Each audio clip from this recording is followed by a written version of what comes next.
안녕하세요. 절대갑TV의 명품 PD 한PD입니다.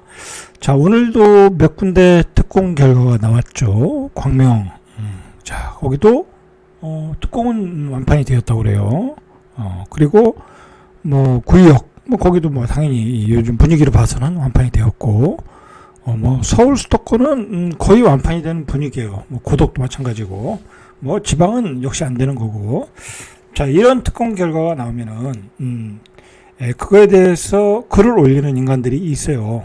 자, 어떤 인간들이 주로 올리냐면, 예를 들어 분양권 강사들, 그죠? 분양권을 가르치는 애들.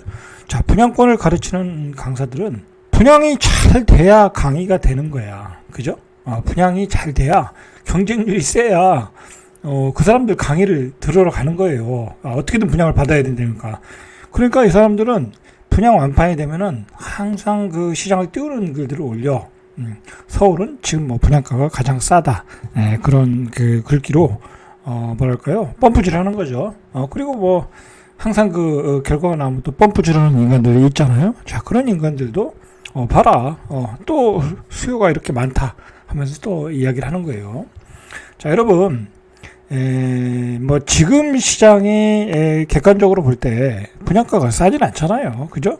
그리고 아마도 대부분의 사람들이 이 분양가가 비싸서 분양을 못 받으시는 분들이 이 태반일 거야, 그죠? 지금 분양을 받는 사람들은 할 수 없이 그냥 차선책으로 받는 거야, 차선책.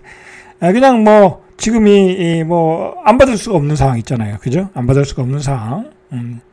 뭐 받으면은 어떻게 되겠지, 그죠? 나중에 뭐 전세를 놨든지, 어쨌든 받으면 나중에 입주할 때 피가 붙는다고 펌프질을 자꾸 하니까 뭐 붙을 수도 있고 안 붙을 수도 있지만, 중요한 거는 우리가 살 수가 없는 가격이다라는 거예요. 분양을 받을 수 없는 가격이다라는 거예요. 광명에서 12억인데 이것저것 합치면 역시 13억인데, 글쎄요, 대한민국에서 서울도 아니지, 광명이면 13억을 내고 입주를 할 수 있는 사람이 제 생각에는 뭐 우리가 이제 나오는 통계로 봐도 많아야 4%, 그죠? 좀 넓게 잡아도 5%밖에 안 된다고. 근데 지금 강북에서 분양가를 12억이 하잖아. 강남은 20억이고. 그러면 강북에 살려면 대한민국의 5%가 돼야 되는 거야. 대전 같은 경우도 이제 자이, 숭어리샘 자이 같은 경우가 7억이 나올 거라고, 아마 7억 5천 정도 예상하고 있는데, 대전에 사시는 분들 대부분이 청약을 안 하겠다고 그래. 왜냐면 자기가 사는 집은 3억에서 4억밖에 안 하니까 팔고 이사 갈 수가 없다고 그래요. 나머지 3억을 융자로 받아야 되는데, 뭐 그것도 쉽지 않고, 뭐 그렇다고 숭어리샘을 7억 5천에 받았는데 예를 들어 나중에 8억 5천 간다는 보장도 없고, 뭐 가더라도 자신이 없고, 그죠? 그렇다는 거야. 지방은 이제 수요가 없으니까, 뭐 그래도 지방은 뭐 분양은 될 거예요. 뭐 또 사야 되는 사람도 있으니까, 뭐 비슷한 가격대에서 이동하는 사람도 있으니까. 근데 예전 같지는 않다라는 거지. 중요한 거는 뭐냐면, 최근에 우리가 부채가 많다고 그러잖아요. 가계부채가 한 1000조가, 주택담보대출만 해도 1000조, 뭐, 그 다음에 전세대출까지 하면 한 3000조, 그 다음에 자영업자가 한 1000조, 그죠? 대출이 그렇게 많이 나갔다고. 자, 지금까지 우리 부동산은, 어떻게 보면 다 대출로 올라간 거라고, 그죠? 자, 우리가 한번 여기서 이걸 조금 생각을 해봐야 돼. 뭘 생각해야 되냐면, 이 자본주의라는 게 참 잔인한 게 뭐냐면, 만약에 집값이 뭐 우리 소득 수준만큼만 올랐어, 그죠? 우리가 살 정도만 올랐어, 뭐 별 관심도 없고, 일본처럼 뭐 그렇게 올랐어. 뭐 대한민국이 또 이렇게 국토 균형 발전이 잘 되어 있는 전제 하에서, 그렇다고 하면 우리가 집에다가 그렇게 투자할 일도 없고 굳이 옮겨 다닐 일도 없는 거야, 그죠? 그러면은 우리는 통장에 어마어마한 돈들을 쌓아놓고 있을 거야, 그죠? 그러면 그 돈을 소비하는데, 다른 데 소비하는데 막 썼겠죠, 그죠? 뭐 놀러도 다니고 해외여행도 다니고 전자제품도 사고, 그리고 우리 자기개발하는 데 쓰고 자아실현하는 데 쓰고, 좀 더 행복한 그 생활을 누비면서 살았을 텐데, 중요한 거는 이거는 우리가 살 수 있는 집을 사기 위해서 올인하고 그것도 모자라 미래에 나의 소득까지 갖다 다 쏟아붓고 그거 가지고도 안 되고 그리고 그렇지 않으면은 이 자산이 늘어나지도 않고 그죠? 벽거지가 되고 자 그런 상황으로 우리는 가고 있다라는 거야. 자 여러분 이런 상황으로 가는데도 어느 정도 한계가 있겠죠. 그죠? 아무리 부채를 끌어다 쓰더라도 우리가 끌어다 쓸 수 있는 부채의 총량이 있으니까 자, 그게 거의 다 왔다라는 거지. 우리가 끌어다 쓸 수 있는 부채. 이제 그런 지역들이 하나하나씩 우리가 쉽게 집을 살 수 있는 부채를 끌어다 집을 살 수 있는 지역들이 없어지고 있는 거야. 하나 줄어들고 있는 거지. 이제 저 직장 다닐 때만 해도 뭐 이번 상승 전까지만 해도 2016년 이전만 해도 강남은 다 살 수 있었어요. 강북에 사시는 분들 뭐 부채 끌어다가 어떻게든 다 살 수가 있었어. 자, 근데 이제 강남은 뭐 도저히 살 수가 없는 가격이 되었고 아무리 부채를 끌어다 쓰더라도 도저히 살 수 없는 가격이 되었고 뭐 25억 30억이니까 못 사는 거고 이제 그것도 포기됐지. 그 다음에 이제 분양을 받을 수도 없게 됐지. 그죠? 분양을 뭐 20억 주고 분양 받을 수 있는 사람 없어요. 실제 실입주를 전제로 본다면 그죠? 뭐 투자로 뭐 받을 수는 있겠지. 그죠? 뭐 그냥 입주할 때 팔면 되니까. 그렇지만 실입주 전제로 받을 수 있는 사람은 없다. 별로 없다. 거의 없다. 자, 거기만 없어진 게 아니라 이제 마용성도 접근하기가 쉽지 않은 가격이 됐고 그 다음에 이제 강북에 새 아파트 분양받기도 이제 어려워졌고 12억. 그죠? 어려워진 거야. 자, 그런 시장으로 지금 가고 있다. 자, 이런 현실을 우리가 좀 직시할 필요가 있다. 분명히 직시할 필요가 있다라는 거야. 자, 이런 사실 가운데서 여러분들이 어떻게 생존할 것인가를 여러 방면으로 고민을 해야 된다라는 거야. 그죠? 제가 뭐 그 덧번 부지런한 사람들을 다 욕하고 싶진 않아요. 예, 할 말은 많지만. 자, 그 얘기는 그만하고. 자, 오늘의 메인 토픽은 뭐냐면 국토부 장관이 발표를 했어요. 그 철근이 안 들어간 아파트. 그러니까 이제 정확히 무량판 구조로 지은 LH 아파트 중에 전수조사를 했죠. 자, 91개 단지를 전수조사했더니 지금 철근 빠진 무량판 15개 단지가 공개가 됐어요. 그죠? 15개가 공개가 됐어요. 충격적으로 공개가 됐어요. 자, 이거는 LH에서 공사한 단지만 조사한 거야. 민간업체는 하지도 않았고, 그리고 일반 보가 있는 라벤 구조가 아니라 무량판 구조. 자, 이 무량판 구조가 어떤 구조인지는 뭐 여기서 설명할 필요는 없고요. 자, 그 중에서 중요한 거는 뭐냐면 이 15개 단지 중에 8개 단지, 8개 단지가 전관업체가 감리를 했다는 거야. 그러니까 LH 출신의 사람들이 뭐 예를 들어 이제 감리회사를 차렸겠죠. 그죠? 뭐 기술사를 따거나 기사를 따가지고 감리업체 차린 거야. 뭐 차리는 건 어렵지 않아요. 그죠? LH에 있던 경력하고 뭐 이렇게 해서 차렸겠지.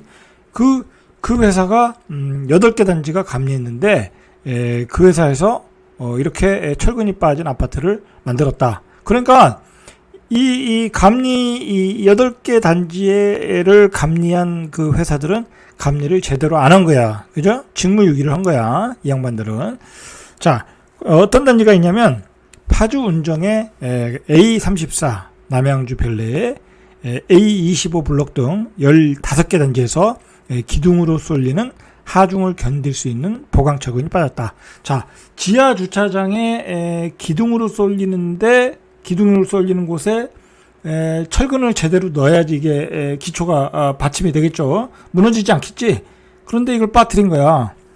자, 이거 완전히 후진국에서 일어날 수 있는 일을 우리 국가 공공기관에서 진 아파트에서 이렇게 친 거야. 아, 이거 나라가 무너지는 소리야. 여러분, 이 사람이 사는 아파트에 철근을 빼먹었다.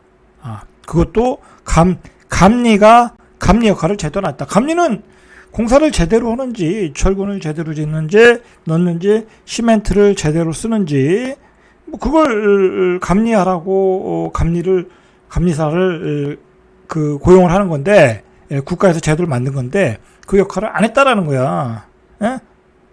나쁜 놈들이죠, 이거. 나쁜 놈들이야, 이거. 그래서 LH는 입주가 이루어진 4개 단지에서는 4개 단지에서도 이제 정밀 진단에 나섰는데, 문제가 발견된 15개 단지 중 5개 단지는 벌써 입주가 이루어졌다라는 거야. 입주가. 자, 5개 단지는 이미 사람이 살고 있다. 자, 이분들 불안하겠죠. 그러면 가서 지하 주차장에 가서 무량판 구조의 기둥을 봐야 되겠죠. 이게 금이 갔는지 안 갔는지. TV로 보니까 금이 간 곳이 있더라고요. 자, 그 다음에 뭐 남양주 별내, 충북 음성, 뭐 금석 A2 블럭, 충남 공주 월성 A4 블럭, 아산 탕정. 자, 주로 LH에서 준 임대 아파트와 LH에서 진 분양 아파트에서 이런 일이 벌어졌다는 거야. 자, 충격적인 것은 공사 중인 경기 양주 해천 LH 아파트는 지하 주차장 기둥 154개, 지하 주차장 기둥이 154개가 있는데 모두 부실하대. 야, 이거 안 무너졌길래 다행이에요. 그죠? 안 언젠간 무너지겠죠.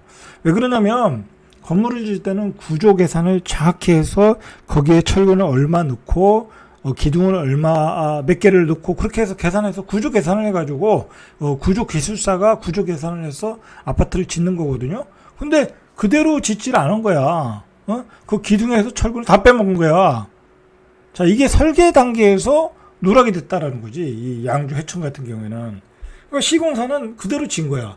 저는 이해가 안 가는 게, 저도 이제 공사 감독을 해봤지만, 아니, 이 공사를 하다 보면 이게 기둥, 이 건물을 받쳐주는 기둥인데 왜 철근이 안 들어가지? 그거를 시공하는 사람들이 감리한테 물어봤을 거 아니야. 그럼 감리가 보고 설계는 없는데 그렇게 합시다. 그렇게 했다면 그거는 무능력한 감리고, 그죠? 그냥 넘어간 거야. 대충 넘어간 거야. 그러니까 모두가 죄를 저지른 거예요. 설계를 한 놈도 문제가 있고, 감리를 한 놈도 문제가 있고, 그걸 그냥 시공한 놈도 문제가 있고, 다 문제가 있는 거야. 전단 보강근이 설계에 포함되지 않았다. 여러분, 전단 보강근이 없다는 얘기는, 전단력이라는 게 뭐예요? 끊어지는 거 아니야. 잘라지는 거예요. 그냥 그 기둥이 반으로 잘라지는 거야. 천장이 무너지는 거예요. 참, 어떻게 이렇게 아파트를 졌는가. 여러분, 그 검단에서 그 순살자이, 자, 그게 무너지면서 이 사건이 터졌잖아요. 그럼 잘 터진 것 같아. 그거 안 터졌으면 이거 정말 나중에 대형 사고가 터진 거야. 그죠? 이게 이제 왜 문제가 되냐면, 이 무량판 구조를 본격적으로 짓기 시작한 게 2017년도부터라는 거야. 그러니까 결국 터질 게 터진 거야. 아니, 무량판 구조라는 걸 짓는 게 이제 볼을 빼고 짓다 보니까 시공 과정이 빠르거든요. 그러다 보니까 이게 경비가 절감된다고. 그래서 이제 그 공법을 많이 쓴 건데, 쓰는 건 좋은데 제대로 했어야 되는데 거기서도 또 철근을 빼먹었다라는 거야. 이거 문제죠. 자, 문제예요. 자, 입주 예정인 오산 세교 A6 이 착공도서, 그러니까 상세도 누락으로 90개 중 75개를 빼먹었다. 역시 여기도 도면에 없었다라는 거야. 이거 설계한 놈도 그렇지. 세상에 철근을 빼먹고 설계를 하면 어떡하냐고. 이게 문제가 뭐냐면 설계사들도 이게 막 그 기계적으로 하거든. 기계적으로 하다 보면 거기서 초짜들이 하는 경우도 많다고. 그죠? 그러면 그거를 초짜가 하면, 그러니까 쉽게 얘기해서 이제 그 건축사 밑에 이제 건축 기사들이 있을 거 아니에요. 그 설계를 배우는 그런 사람들이 이렇게 한다고. 그러면 나중에 건축사가 감수를 하든지 검토를 해야 될 거 아니야. 아니면 뭐 구조 기술사가 검토를 하든지 그렇게 해야 되는데 그런 것도 안 하고 그냥 설계도면 넘겨준 거야. 그러니까 대한민국의 문제는 자기의 위치에서 자기의 일들을 안 해. 이게 이런 그 사람이 사는 아파트를 짓는 과정에서도 일을 안 하고 있다. 정말 심각한 거예요. 자, 이번에 그런 부실 공사에 이제 부실 공사를 한 그 건설업체들이 있잖아요. 자, 그 명단에는 시공 능력 13인 DL건설도 포함이 되어 있다는 거예요. 뭐 대림이죠. 그죠? 대림건설. 대림건설도 포함이 돼 있대. 자, 여기는 뭐 설계대로 했는지 얘들이 빼먹었는지는 모르죠. 알 수는 없지만 어쨌든 포함이 됐대. 그 다음에 뭐 대보건설, 동문건설, 사만기업, 이수건설, 한신공영, 인지도가 높은 중견건설사들이 다수 포함됐다. 자, 이렇게 설계도에서 빼먹으면 시공할 때 당연히 의심을 해야 되는데 도대체 기술자들은 그 현장 소장님들은 뭐 하는지 모르겠어. 자, 철근이 누락된 것으로 조사된 15개 단지 중 준공이 완료 단지는 9곳, 공사 중인 단지는 6곳이라는 거야. 그죠? 완료된 곳도 벌써 9곳이래. 심각하죠. 자, 이제 문제는 뭐냐면 지금 LH에서 진 아파트만 전수조사했잖아. 그죠? 민간에서 무량판 구조로 한 것도 한 100여 곳 된다고 그래요. 자, 이것도 조사하겠죠? 결과가 나오겠죠? 자, 만약에 이 검단처럼 그 검단의 기준으로, 검단 자위, 순살 자위 기준으로 거기는 이제 문제가 돼가지고 다 때려 부시기로 했잖아요. 다 다시 부시기로 했잖아. 근데 왜 이번에 하는 것들은 다 안 부시는지 모르겠어. 다 부시고 다시 지어야 되는 거 아니에요? 그죠? 그런데 이번에는 또 안 그러더라고. 자, 왜 그러냐면 그걸 다 부시고 다시 지면 너무 경제적 손실이 크니까 그런 거야. 그리고 건설사들 다 망해. 그러니까 이 국토부에서 뭐 보강 공사를 하면 문제 없다. 뭐 그런 얘기가 자꾸 나오는 이유가 그런 거야. 그 15개 단지만 아니라 앞으로 민간에서 하는데도 뭐 수십 개 나올 거 아니야. 그러면 수십 개를 다시죠. 그럼 건설사들 다 부도나. 거기 조그만 건설사들은 다 부도나. 뭐 GS자이나 현대 아이파크 그런 데는 돈이 많은 데니까 한 단지 정도 다 다시 져도 문제는 없지만 자, 문제는 이렇게 분양가는 지들 마음대로 올리고, 그죠? 아파트는 철근도 빼먹으면서 지면서 분양가는 올리고 있다. 참 이거 아파트를 사는 소비자 입장에서는 억울해도 너무 억울하죠. 자, 오늘은 여기까지. 이상 절대값TV의 명품 PD 한 PD였습니다.